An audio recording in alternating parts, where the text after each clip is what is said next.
Hello दोस्तों, आप सभी का मेरे चैनल पर बहुत-बहुत स्वागत है। मैं हिमता रावत ऋषिकेश देवभूमि उत्तराखंड से आप सभी को नमस्ते करती हूँ। इस चैनल पर मैं आप सभी को बहुत अच्छी उत्तराखंड की लोक कथा सुनाने वाली हूँ। तो चलो शुरू करते हैं आज की कहानी। तो आज की कहानी है फ्योली। एक बार की बात है, सौरिकोट नाम की एक गांव में एक बहुत ही सुंदर लड़की फ्योली रौतेली रहा करती थी। वह अपने पिता नागू सौर्याल की एकमात्र संतान होने के कारण बड़े प्रेम से पाली गई थी। प्रातःकाल में उसके पिता अपने कुल देवता की आराधना में मग्न थे और फ्योली अपने सपनों के राजकुमार के स्वप्न में। शंख बजता और फ्योली की आंखें खुलती।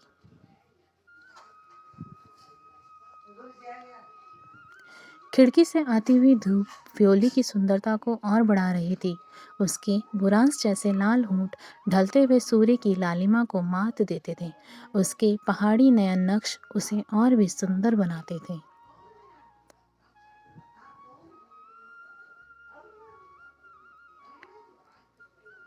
फ्योली उठी और अपने काले लंबे बाल बनाकर अपने सोने की गगरी लेकर घर से बाहर निकली।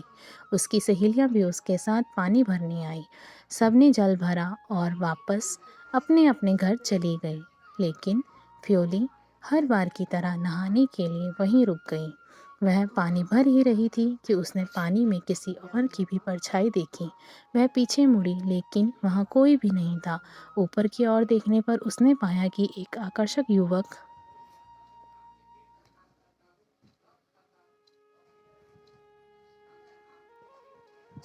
पेड़ से उतरा और फ्योली के पास जाकर बैठ गया। युवक ने अपना परिचय देते हुए कहा, मेरा नाम भूपू राउत है। क्या तुम मुझे जानती हो? इस पर फ्योली ने बोला, हाँ, तुम्हारे पिता की नज़र हमारे गांव पर है। तुम यहाँ क्यों आए हो? भोपू ने प्रेम और मित्रता की आस को उसके वहाँ होने का कारण बताया। उसने अपनी बांसुरी निकाली और फ्योली का मन मोहने के लिए बांसुरी बजाने लगा।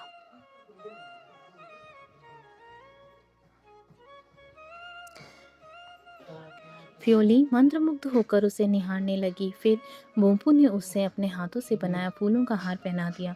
फ्योली के बालों को फूलों से सजाते हुए भोंपू ने आंखों ही आंखों में फ्योली का जन्मों तक साथ देने की कस्में खा ली।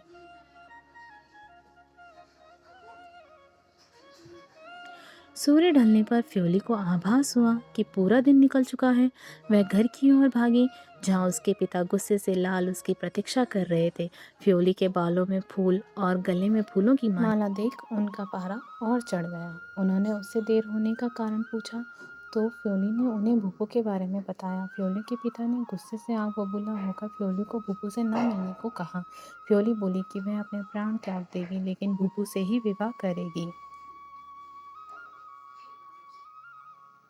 यह सुनते ही उसके पिता ने उसे बहुत जोर से धक्का दिया और फ्योली चोट खाते हुए ज़मीन पर गिर पड़ी।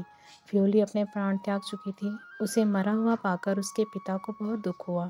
यहाँ उसके पिता आंसू बहा रहे थे और उधर फ्योली इंद्रलोक पहुंच चुकी थी। सारे देवताओं को उसके लिए बुरा लग रहा था, इसलिए इंद्र ने उसे वरदान दिया कि धरती पर उसे कोई नहीं भूलेगा। चैत्र मास में उसकी पूजा होगी और सब उसके गीत गाएंगे और कुल देवता की पूजा के समय उसे द्वार पर रखा जाएगा। धरती पर फ्योली के नाम से एक पीला फूल उगा जो आज भी इस नाम से उत्तराखंड में प्रसिद्ध है।